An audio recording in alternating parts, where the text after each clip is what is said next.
Prologue. A heavy blow whose pain passes. Now I have killed the second of my 3 sons, him on my conscience. Chenerah, the dog, is the last of them. He is now given a task which I myself was not able to fulfill. He must clean up my mind, put it together and finally provide silence in my ending life. I have a problem. He is freed from his strings and is no longer a puppet of his master.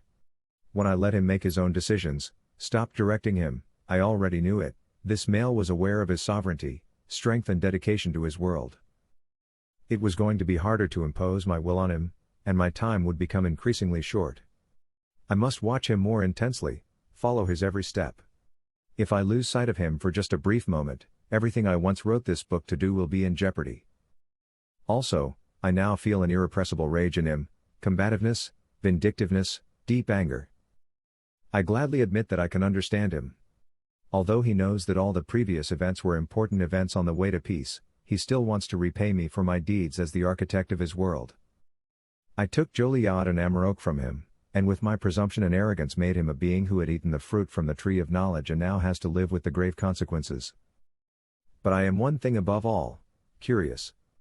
Curious about how Chenerah Gajaze will now continue his story. Although I can intervene to a limited extent, I also know that he will use every opportunity to defy me. That is his nature and should be no different. Even that is what I want.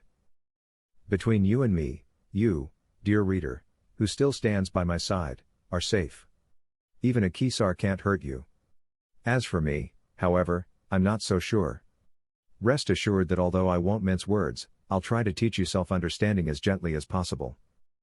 I assume that you have not lost your courage. That is good. I know it wasn't easy to read the last pages of the second third of my story. Certainly, I could have worded some things a little more gently.